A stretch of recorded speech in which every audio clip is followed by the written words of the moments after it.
palabra de vida, son tus promesas que me guían y firme estaré. Tengo esperanza en tu palabra, eres mi roca y mi alma anclada está en la fe. Jesús, amén y amén. Gloria a Dios, aleluya.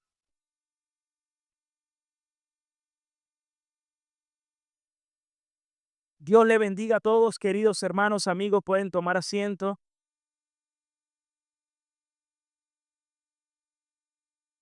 Sean todos bienvenidos en esta mañana a nuestra iglesia Ancla de Vida. Estamos muy contentos que nos acompañes en esta mañana, que estés con nosotros. Para nosotros hoy es un día muy especial. La razón más importante, porque es el día del Señor. Y cada domingo la iglesia se reúne y se congrega para celebrar a nuestro Señor Jesucristo. Y esa es la razón principal por la cual hoy estamos aquí de celebración como iglesia.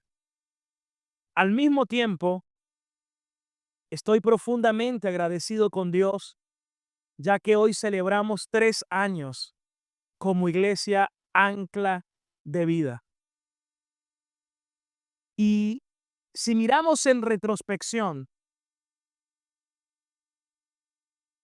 creo que todos podemos dar gracias a Dios. Y en lo personal, repito una vez más, siento una profunda gratitud hacia Dios por su amor y misericordia, por todo lo que el Señor ha hecho con nosotros en todos estos años, conmigo, con mi amada esposa, con mis hijos, con toda la iglesia, con toda la familia de la fe. Creemos que ha sido el Señor quien ha añadido a su iglesia, como dice la Escritura, y el Señor añadía cada día los que han de ser salvos. Me siento agradecido, pero haciendo siempre una aclaratoria. Me siento agradecido por todo, por todos los procesos, pruebas que el Señor en su gran amor y misericordia también nos permite atravesar. Porque sabemos que para los que amamos a Dios, todas las cosas nos ayudan a bien. Si yo tengo ese entendimiento que es propio de la palabra de Dios y de la obra de Dios en nuestras vidas, pudiera decir con plena certidumbre que no hay absolutamente nada que lamentar. Porque aún aquellos procesos duros, dolorosos, de lágrimas, le doy gracias a Dios porque Él ha usado esos procesos para forjar en nosotros cada día más un carácter conforme y semejante al de nuestro Señor Jesucristo. Por eso agradezco a Dios todos los años que ha permitido que le pueda servir como pastor, porque he sido hallado fiel por el Señor para hacer la obra del ministerio. Pero le doy más gracias a Dios cuando me permitió conocer con mayor profundidad la gracia de nuestro Señor Jesucristo. Y le ruego a Dios que cada día nos siga conduciendo como una iglesia de sana doctrina, que seamos fiel a su palabra, fiel a la instrucción y a la doctrina de Cristo y a la doctrina apostólica. Por eso me siento, hermanos, realmente no tengo palabras para expresar mi profundo amor y agradecimiento al Señor. Hoy hay muchos hermanos que quisieron estar con nosotros. Muchos, tengo, tenemos varios hermanos que están en una condición de padecimiento, algunos están enfermos, algunos están en este momento hospitalizados, otros guardando reposo de su casa, unos pasando un proceso posoperatorio, pero agradecido con el Señor porque hemos visto siempre la bondad, fidelidad de Dios en todo esto. El Señor es nuestro médico por excelencia, pero también Él es nuestro Señor, nuestro Dios. Dios siempre tiene a sus hijos formas y manera para bendecirnos. Y cuando alguien está enfermo, Dios lo puede bendecir de dos maneras. O sanándolo, gloria a Dios por eso, o llevándolo a su presencia, que es mucho mejor y mucho más glorioso. Pero siempre Él es digno de recibir toda la gloria, toda la honra y toda la alabanza.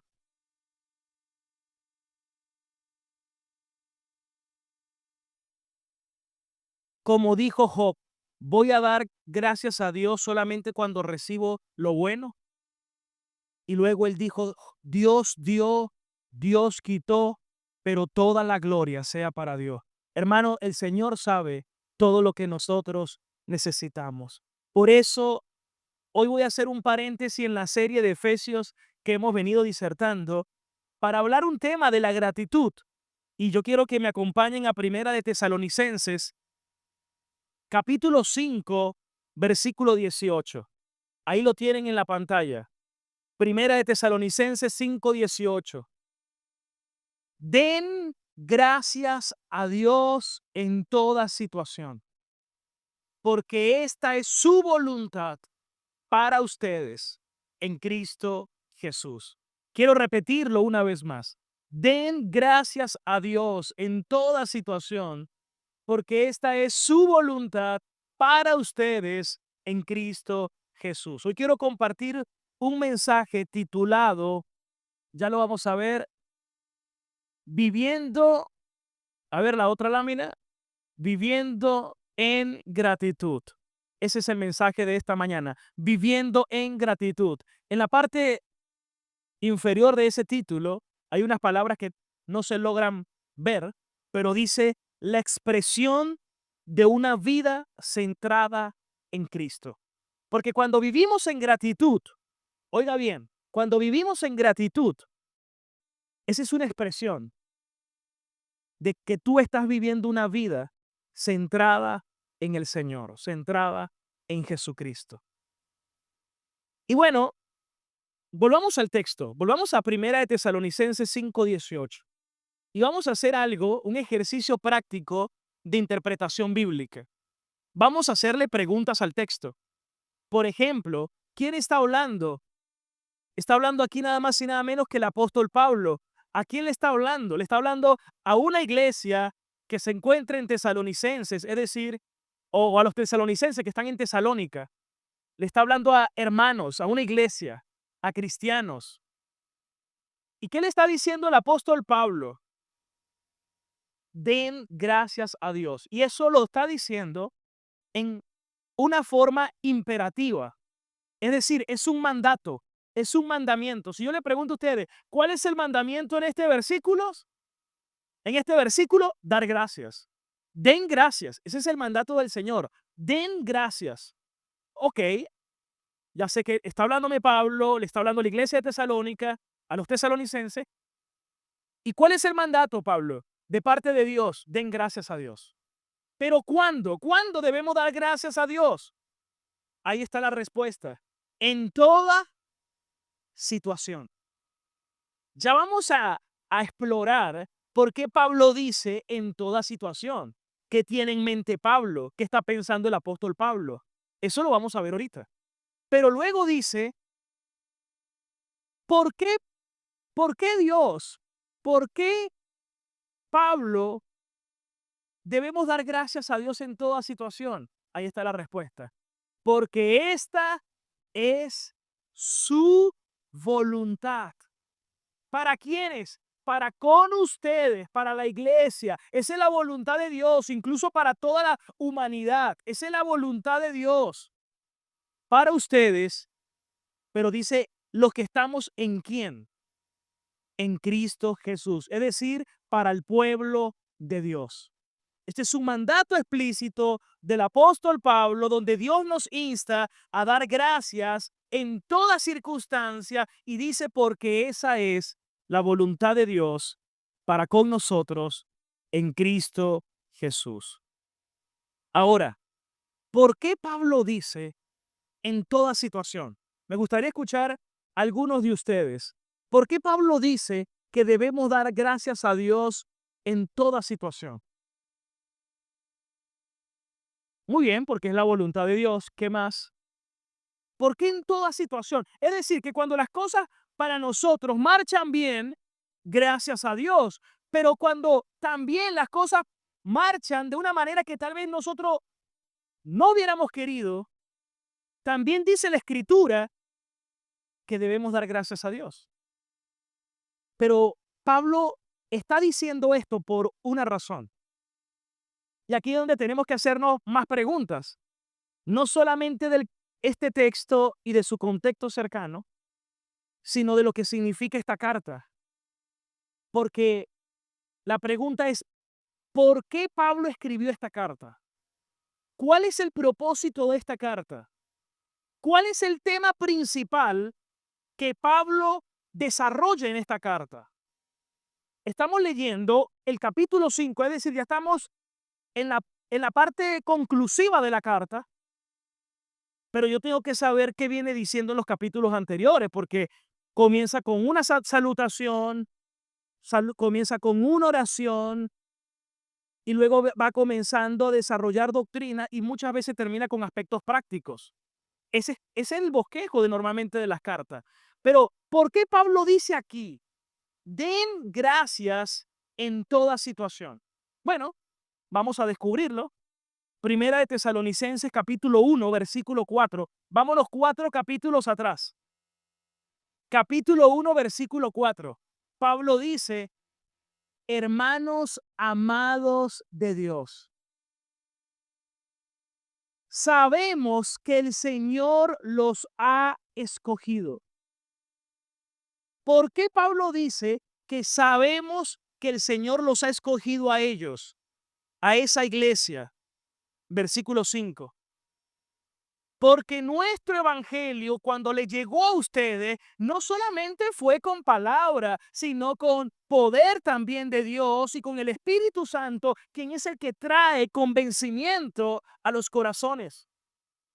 Como bien saben, estuvimos entre ustedes buscando siempre el bien por cada uno. Versículo 7. Versículo 7. De esta manera se constituyeron ustedes en ejemplo para todos los creyentes de Macedonia y de Acaya. Pero volvamos al versículo 5, porque allí. Porque nuestro evangelio le llegó a ustedes no solamente con palabras, con poder, con el Espíritu Santo, y dice, como bien saben, estuvimos entre ustedes buscando este fin. Versículo 6. Ustedes se hicieron imitadores de nosotros, dice Pablo. ¿Por qué? ¿De qué manera la iglesia de Tesalónica eran imitadores de Pablo? Aquí dice la razón. Cuando a pesar de su mucho sufrimiento, ustedes recibieron el mensaje con alegría, pero no con cualquier alegría, sino con la alegría que infunde nada más y nada menos que el Espíritu Santo. En otras palabras, hermanos, Pablo está diciendo, ustedes han hecho, tesalonicenses, imitadores de nosotros, cuando a pesar de que ustedes sufrieron mucho, al igual que nosotros, dice Pablo, sufrimos. Y ustedes han manifestado sufrimientos. Pero pese a todo esos sufrimientos, ustedes recibieron el mensaje con alegría. Y esa es una alegría, no una alegría de este mundo. Yo le hago la pregunta, ¿usted cree que una persona que no conoce a Dios, que odia a Dios, que no le importa a Dios, ¿usted cree que se va a alegrar cuando padece sufrimientos? No, más bien se quejan y seguramente hasta maldicen o blasfeman algunos, etcétera. Pero un verdadero creyente puede incluso manifestar alegría aún pese al sufrimiento que puede estar atravesando debido a que está recibiendo el mensaje del Señor, la palabra del Señor. Y esto vale la pena enfatizarlo porque la mayoría de las personas creen que si yo busco a Cristo, que si yo me convierto a Cristo, entonces ya no se me van a acabar todos mis problemas. Ya no voy a tener más aflicciones, ya no voy a tener más sufrimiento, ya no voy a tener ningún problema. Y yo le voy a decir algo y aprovecho porque estoy seguro que hoy hay personas invitadas. Aprovecho para decirle que no es así. Prefiero desilusionarlos, pero esa desilusión es buena porque si los estoy desilusionando es porque había una ilusión y la ilusión no es veraz. Porque el mismo Señor Jesús dijo, en este mundo ustedes van a experimentar aflicción y dolor, pero confiad que yo he vencido al mundo. En otras palabras, aunque en este mundo atravesemos aflicción y dolor, todos aquellos que estamos en Cristo, así como Cristo venció, nosotros vencemos también con Él para la gloria de Dios. ¡Aleluya! Entonces, aquí nos habla de una alegría que produce Dios. Hermanos, esto es algo sobrenatural. Esto no es, esto no es para una persona común. La única manera que alguien pueda experimentar esto es que conozca a Dios. La única manera que alguien pueda experimentar ese gozo es que llegue a conocer a Cristo verdaderamente. Porque la alegría del mundo es circunstancial.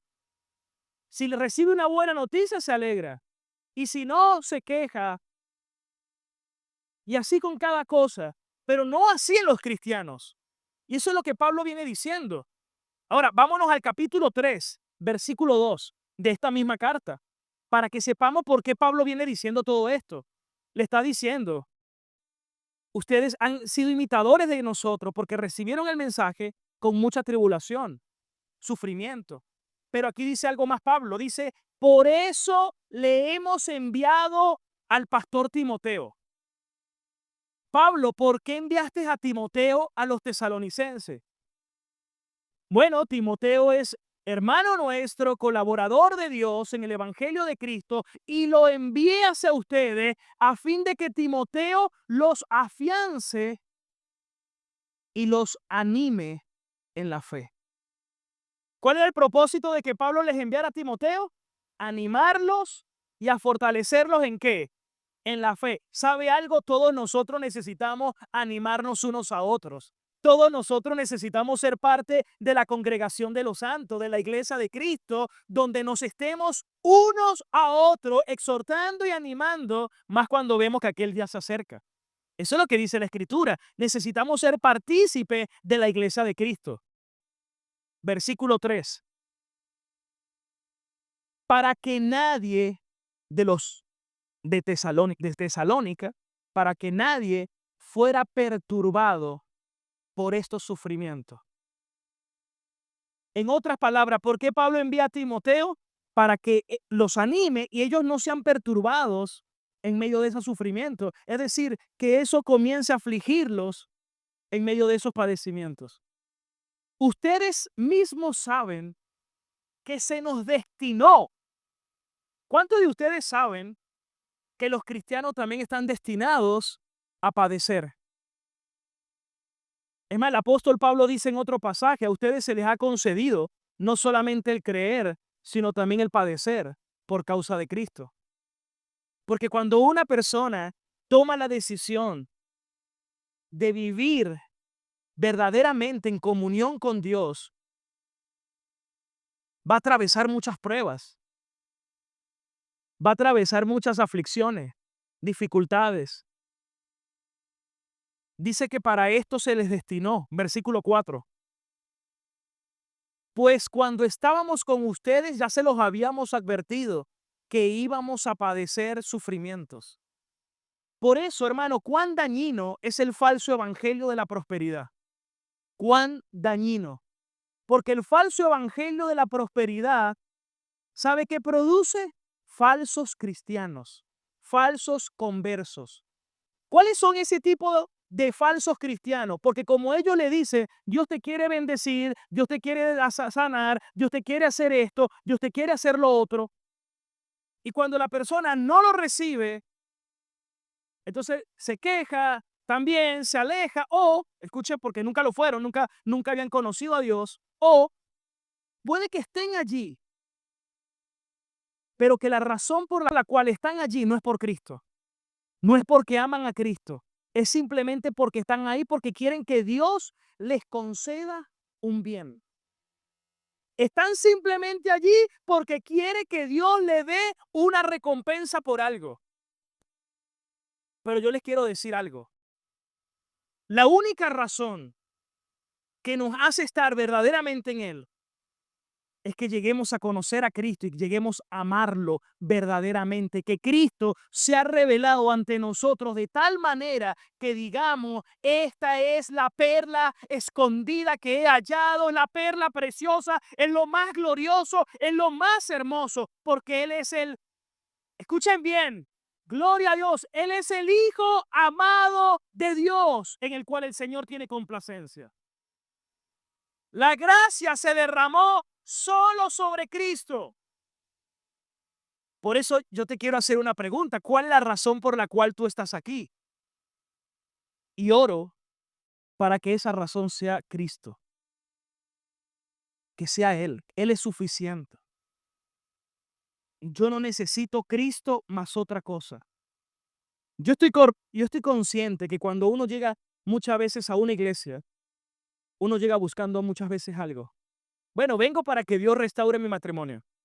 No, vengo para que Dios me ayude con mis hijos que están descarriados. No, vengo porque quiero que el Señor me prospere. No quiero seguir llevando duro con los problemas del mundo. Vengo por esto, vengo por aquello. Y a lo mejor usted me dirá, pastor, y eso está mal. El punto es que todo está en la voluntad de Dios, hermanos. Y esa no debe ser la única razón o la razón por la cual me une a Él. La razón que me une a Él debe ser porque Él me amó primero, porque soy amado por Él y porque puedo amarle. Y porque descubro su gracia. Entender que yo soy un pecador y que mereciendo la condenación, Él me salvó y me dio vida. Y que solamente en Él puedo vivir para aquello por el cual Él me creó. Porque ¿sabes cuál es la razón para la cual Dios te creó? Según la Escritura. Dice que todo fue hecho por Él y para los propósitos de Él. Pero lamentablemente nosotros vivimos una vida donde no buscábamos los propósitos de Dios, sino los nuestros. Y queríamos que Dios bendijera mi propósito en vez de entender que no es que Él viva para mi propósito, sino que soy yo quien debo alinear mi vida y mis propósitos a su voluntad. Que dicho sea de paso, es buena, agradable y perfecta.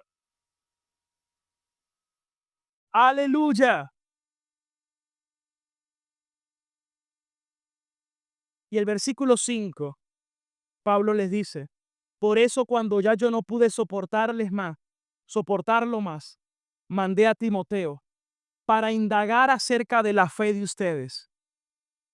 No fuera que el tentador, mire cómo llama aquí a Satanás el tentador, los hubiera inducido por la razón de que pudieran haber estado perturbados por los sufrimientos, a hacer lo malo y que nuestro trabajo hubiera sido en vano. Versículos 7. Versículo 7. Por eso, hermanos, en medio de todas nuestras angustias y sufrimientos, ustedes nos han dado ánimo por su fe. ¿En medio de qué dice allí?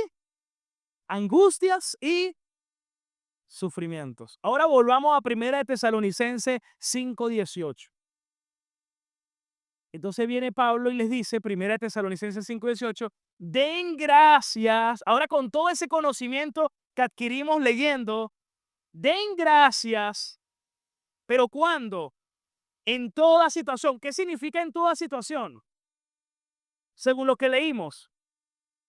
En sufrimiento, en aflicciones, en dificultades, ¿Por qué? ¿Por qué debemos dar gracias a Dios? Porque esa es la voluntad de Dios para con nosotros en Cristo Jesús. Ahora, ya sabemos a qué se refería Pablo. Voy a hablar primero en términos naturales, netamente emocionales, y luego voy a pasar a lo espiritual. Pero solamente para que vean lo trascendental. Según las neurociencias, cuando nosotros expresamos gratitud, hay áreas en nuestra corteza prefrontal, que está en nuestro cerebro, allí sufre cambios y esos cambios son duraderos cuando participamos de la gratitud.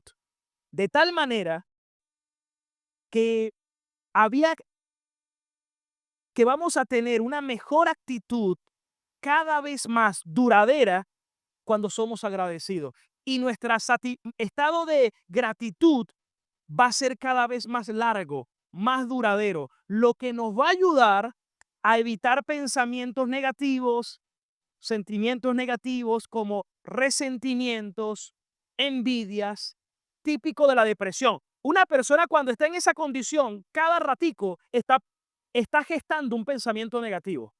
A cada momento está gestando un sentimiento negativo y se mantiene en esa continua, sumergido en ese continuo océano de resentimiento, de envidia, de tristeza, de estrés, de dolor, de insomnio. Pero en la medida que soy agradecido y que expreso gratitud, mi cerebro sufre cambios en el sentido de la corteza prefrontal, de tal manera que ahora mis pensamientos tienden a ser más duraderos por esa gratitud. Y voy a tener mejor actitud. Voy a tener una mejor disposición. Eso me va a ayudar en mejorar mis relaciones. ¿Quién va a querer estar con una persona que sea nube negra? Creo que nadie, ¿verdad? Eso te va a repercutir incluso en la manera como te vas a sobreponer ante cualquier dificultad. Mejoras académicamente, laboralmente. Hermanos, por donde usted lo mire es bueno. Definitivamente, con razón, todo esto es la voluntad de Dios para mi vida. Todo esto lo he dicho, escuchen bien, sin mencionar las implicaciones espirituales. Ahora vamos con las implicaciones espirituales. ¿Qué es la gratitud? Escuchen esto. La gratitud es una emoción, pero no solamente una emoción. Es una actitud, pero no solamente una actitud. Es una disposición espiritual, mental, en la cual el creyente, cuando me refiero al creyente, es aquel que ha nacido de nuevo por la obra regeneradora del Espíritu Santo, y este creyente adopta cuando ha entendido que todas las circunstancias han sucedido soberana y benevolentemente ordenadas por Dios para nuestro bien. Lo voy a repetir una vez más.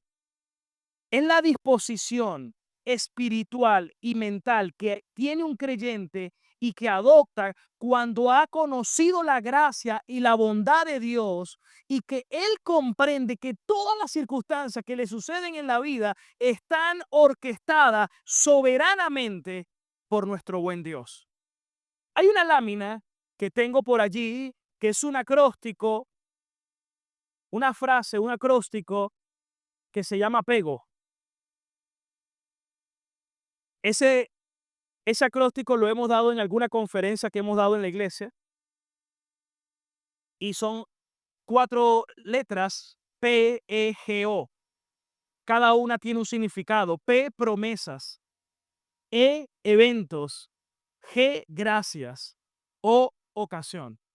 Y de aquí formamos una oración que dice así: Dios cumplirá todas sus promesas por cuanto el Señor tiene control de todos los eventos, de tal manera que yo puedo darle gracias a Dios en todo tiempo y toda ocasión.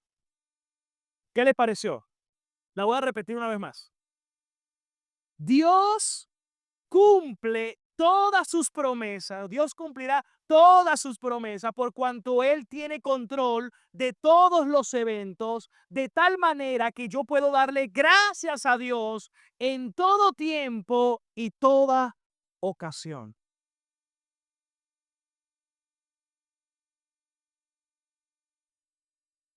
Hermanos, amigos, es por eso que la gratitud es la expresión gozosa de un corazón que ha experimentado la bondad y la gracia de Dios. Al reconocer que todo lo bueno que ha llegado a su vida ha sido provisto por la mano de Dios. Ah, muy bien, todo lo bueno ha sido provisto por la mano de Dios. ¿Y lo malo? En otro lugar donde seguramente la teología es antropocéntrica, no bíblica, dirían, ese es el diablo que hace lo malo. Pero les digo algo, hasta el diablo es el diablo de Dios y él hace hasta donde Dios lo determina y lo permite. Porque el único Dios soberano, Rey del universo, es nuestro Señor.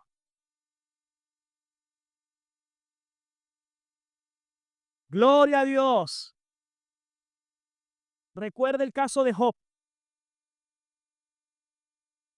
Cuando se presentó Satanás delante de Dios. ¿Y qué le dijo Dios? Job 1. ¿Has considerado, le dice Dios a Job, perdón, le dice Dios a Satanás, Dios a Satanás, ¿has considerado a mi siervo Job, varón recto, temeroso de Dios, apartado del mal? Esa fue la definición que Dios dijo. Pero viene Satanás. ¿Acaso teme Job a Dios de balde? ¿Acaso tú no lo has cercado con toda clase de bendición? Quítale la bendición para que veas cómo te maldice en tu cara. Dios le dice a Satanás, tú puedes ir y puedes hacer hasta aquí. Y fue Satanás e hizo hasta donde Dios le dijo. ¿Por qué? Porque vuelvo y repito, incluso Satanás le sirve a los propósitos eternos de Dios. Él es el Dios infinitamente sabio, todopoderoso, que tiene todo el conocimiento, toda la inteligencia, supremo y soberano del universo. Entonces voy a hacer la aclaratoria. Todo lo bueno ha sido provisto por la mano de Dios y que todo lo malo, escuche bien, es parte del plan sabio de Dios para moldear nuestro carácter que en otras circunstancias no lo harían, ya que todo ha sido hecho para nuestro bien. Por eso yo puedo decir, como dice Romanos 8:28, para los que amamos a Dios, todas las cosas, buenas para nosotros y aparente malas para nosotros, todas las cosas nos ayudan para nuestro bien, para aquellos que han sido llamados conforme al propósito eterno de Dios. ¿Dónde podemos ver estos textos? Bueno, mire por ejemplo Santiago 1:17.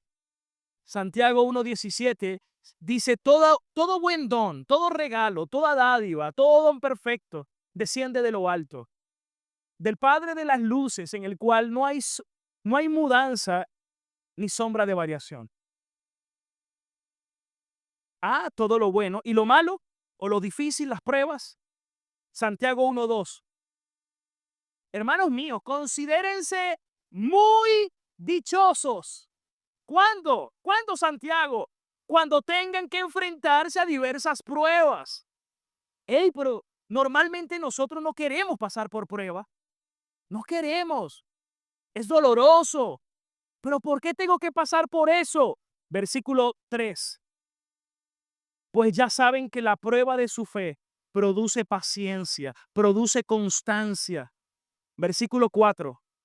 Y la constancia debe llevar a feliz término la obra de Dios en nosotros para que sean perfectos e íntegros sin que le falte nada. Gloria a Dios, mis queridos hermanos, que Dios utiliza a eso que parece malo precisamente para hacer en nosotros lo que en otras circunstancias no hubiéramos logrado adquirir. Dele la gloria a Él.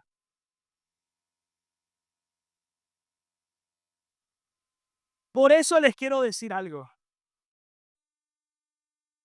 Esto significa que Dios tiene control y debe ser glorificado y tiene control de todas nuestras circunstancias. Incluso si te despidieron del trabajo, incluso si te diagnosticaron una enfermedad, incluso si te dejó tu novia o tu novio. Recuerdo un día que tuve una novia y me dejó. Y yo en ese tiempo asistía a una iglesia católica tradicional y fui y le pedí a Dios que quería volver con ella. Gloria a Dios que no, que me dijo que no, o que vi que luego no se pudo, ¿no? Gloria a Dios por eso. Porque Dios, tiempo después, me permitió conocerle verdaderamente y llegar a conocer luego a una joven que era la persona que Dios tenía para mí como mi ayuda idónea, mi compañera de pacto. Y ahí es donde yo puedo decir con plena certeza, la voluntad de Dios es buena, es agradable y es perfecta.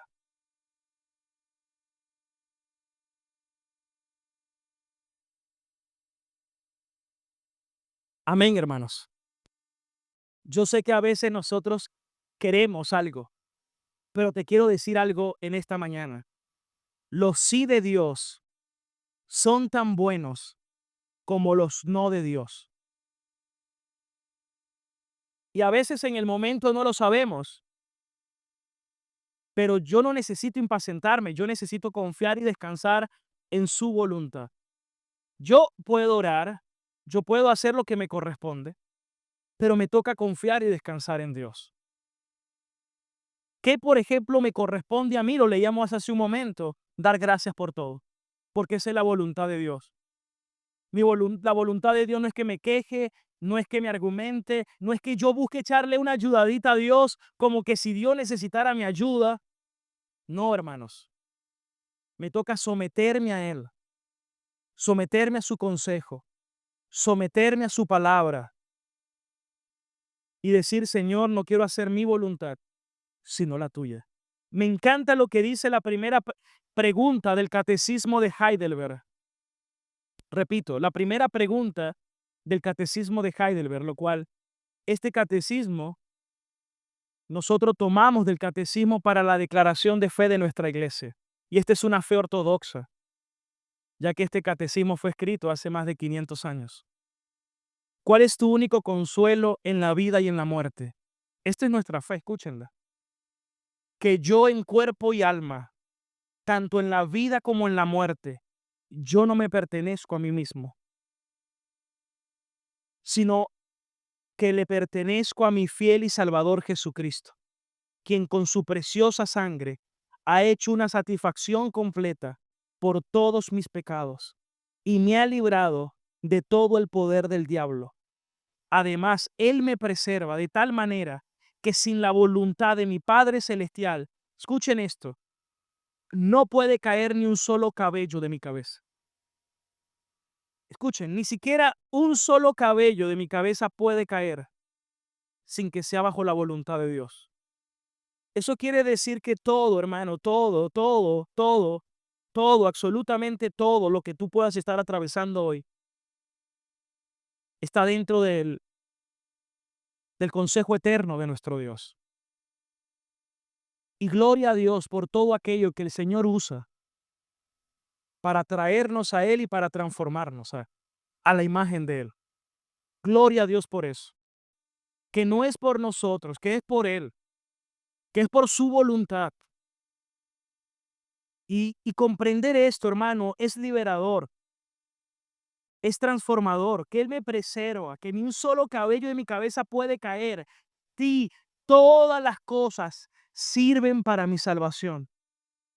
Eso incluye un jefe difícil, un vecino hostil.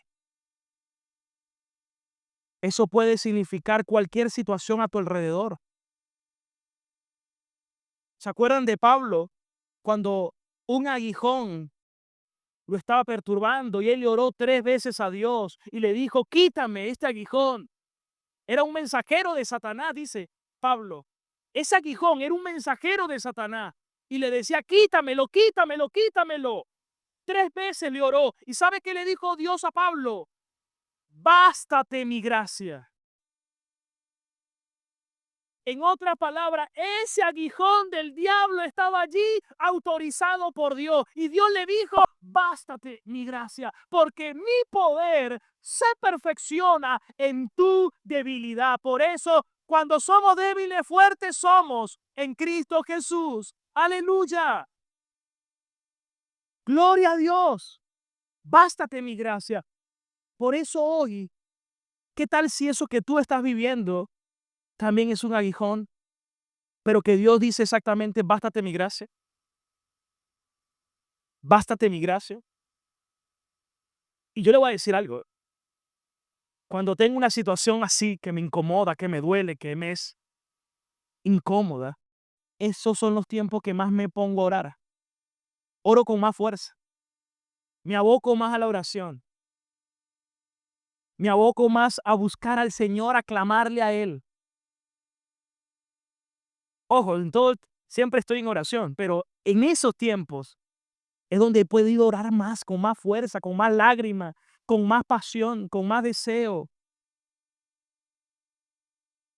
Por eso, como decía Charles Spurgeon, el príncipe de los predicadores, bendita la aflicción, la prueba, la dificultad que me hizo acercarme más a Dios. Bendita esa prueba, bendita esa dificultad, bendita esa circunstancia. Por eso, hasta nuestras causas egoístas, el Señor las usa. El que venía hoy buscando que Dios le restaure su matrimonio y está escuchando este mensaje, Dios puede utilizar nuestras causas egoístas para también nuestro bien. Y ojo, oro para que tu matrimonio sea restaurado en el Señor, pero indistintamente lo más importante es que tengas a Cristo por encima de todo, por encima de todo. Y sé que no hay un mejor matrimonio que cuando se vive con 2 personas que están sometidos a Cristo, que están sometidos a Dios, que quieren hacer la voluntad de Dios y que se someten a Él. Hermanos, Dios tiene control de todo. El mismo catecismo de Heidelberg en la pregunta 27 y está en nuestra declaración de fe de la iglesia. ¿Qué es la providencia de Dios? Es el poder soberano, todopoderoso y omnipresente de Dios, por el cual Dios sostiene y gobierna el cielo, la tierra y todas las criaturas, de tal manera que tanto la vida como la muerte, la salud como la enfermedad, la lluvia y la sequía, el hambre y la saciedad, la comida y la bebida, todas las cosas, escuchen bien, no suceden por el azar, sino por el consejo eterno y por la voluntad paternal.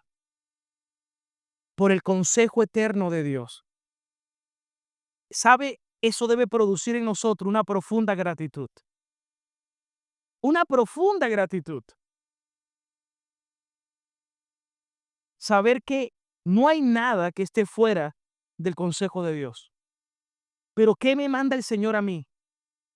Que crea en Él, que me arrepienta, que tema su santo y precioso nombre y que viva para Él. ¿Cuándo comenzó la queja en el hombre? Después de la caída. ¿Sabe qué fue lo primero que dijo Adán? La mujer que me diste. Y así con cada uno. Todo el mundo le echó la culpa a alguien, ¿no? Menos la serpiente allí. Pero, escuche esto. Y lo mismo pasó con Caín y Abel. ¿Dónde está tu hermano? ¿Acaso soy yo guarda de mi hermano? Le dijo Caín a Dios.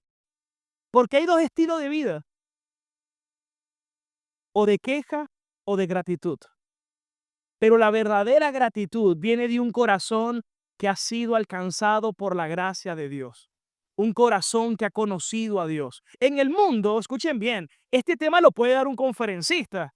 Y él puede hablar de ser agradecido y va a decir que la atmósfera, yo no sé, que la energía que va a emanar de la gratitud, lo que le decía al principio, y tiene cierta razón. Pero la verdadera gratitud es la que proviene de un corazón que ha conocido a Dios y que ha sido alcanzado por la gracia y el amor benevolente de nuestro maravilloso Dios.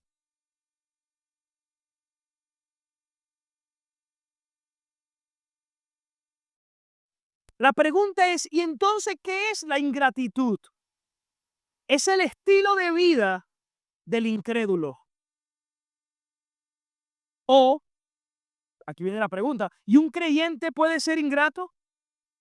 Bueno, es el estilo de vida de un incrédulo o del incrédulo o de aquel creyente que está desenfocado.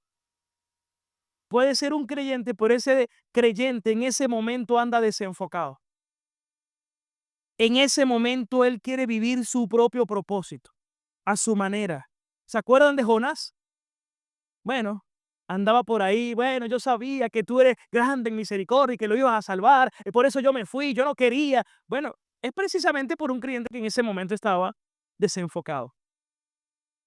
Pero algo que no podemos pasar por alto es que todo eso se produce por la incredulidad, porque la incredulidad y la ingratitud son el binomio que desata la ira de Dios.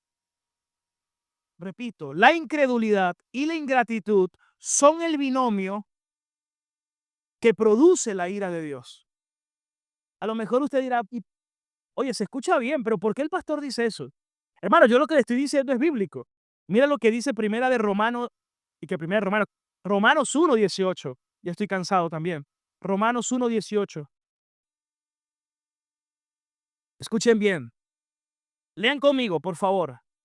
Ciertamente, ¿qué dice? La ira de Dios viene revelándose. ¿Desde dónde? Desde el cielo. ¿Contra qué? Toda impiedad e injusticia de quienes, de los seres humanos, que con su maldad obstruyen la verdad. Verso 19. Me explico, dice Pablo. Lo que se puede conocer acerca de Dios es evidente. Es decir, está claro. Pues Dios mismo lo ha revelado. ¿De qué manera? Versículo 20. Por medio de la creación. Cuando usted ve al cielo, las estrellas, las montañas, todo eso habla de que existe Dios. Y es lo que Pablo dice. La revelación general de Dios. Su eterno poder y su naturaleza divina se perciben claramente a través de lo que Él creó, de modo que nadie tiene excusa para no creer en Dios. No hay excusa para la incredulidad. Pero miren lo que sucede ahora, versículo 21. Y a pesar de haber conocido a Dios por medio de las cosas hechas de Dios, ¿qué hizo la gente del mundo? No lo glorificaron. ¿Y qué más? Léalo fuerte. Ni le dieron gracias. Es decir, la incredulidad con la ingratitud. No le glorificaron ni le dieron gracias. ¿Y qué hizo Dios como juicio? Dice, y se extraviaron en sus inútiles razonamientos y se les oscureció su insensato corazón, lo cual trajo una más densa y profunda depravación. En otras palabras, la incredulidad y la ingratitud son dos pecados terribles que producen la ira de Dios. Pero ¿sabe para qué vivimos nosotros, según la Escritura? Para la gloria de Dios, porque de Él, por Él y para Él son todas las cosas y a Él sea la gloria de Dios. Y saben, si yo fui creado para la gloria de Dios, yo no voy a conseguir una verdadera satisfacción en otra cosa que no sea que yo viva para glorificar a Dios. Y como dice John Piper, Dios es más glorificado en nosotros cuando encontramos más satisfacción en Él. Y quiero culminar con esto, hermanos. Saben, en la Biblia aparece unas 150 veces, el mandato de dar gracias. Pero ¿sabe que el 30% de ello lo dijo el apóstol Pablo? Pablo. Pero más me llama la atención todo lo que Pablo vivió. Porque si miramos, por ejemplo, la vida de Pablo, mira lo que dice, por ejemplo, tenía muchas citas, pero solamente voy a dar esta. Segunda de Corintios 6:4. Segunda de Corintios 6:4. Estoy diciendo que solamente en el Nuevo Testamento y por Pablo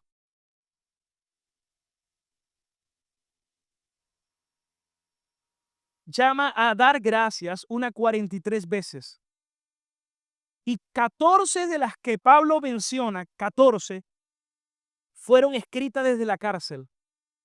Es decir, Pablo desde la cárcel exhortando a ser agradecido y a dar gracias a Dios. Cuando escribió Filipenses, Colosenses, Efesios y Filemón. Estas 4 las escribió desde la cárcel.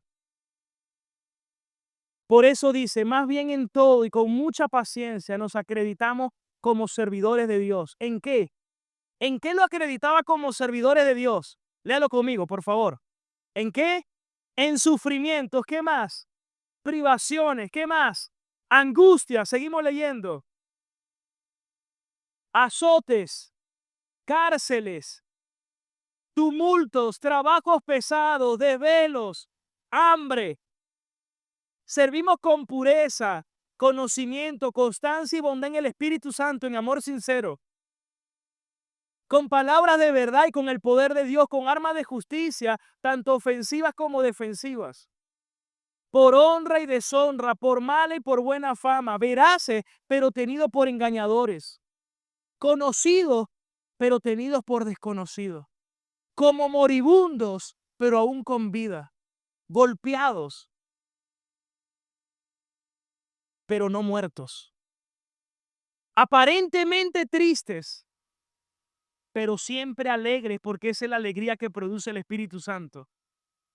Pobres en apariencia, pero enriqueciendo a muchos, como si no tuviéramos nada, pero al mismo tiempo, hermanos, si tenemos a Cristo, lo poseemos todo. A Él sea la gloria y la honra por los siglos de los siglos. Vamos a estar de pie, hermanos. Gloria a Dios en esta mañana. Por eso, como dice 1 Tesalonicenses 5:18, den gracias a Dios en toda circunstancia, porque esta es la voluntad de Dios para con ustedes en Cristo Jesús. Y vamos a repetir el acróstico todos juntos. Dios cumplirá, todas sus promesas, por cuanto Él tiene control de todos los eventos. Por eso podemos dar gracias a Dios en todo tiempo y toda ocasión. Gloria a Dios. Vamos a orar, hermanos. Ancla de vida, son tus promesas que me guían y firme estaré. Tengo esperanza.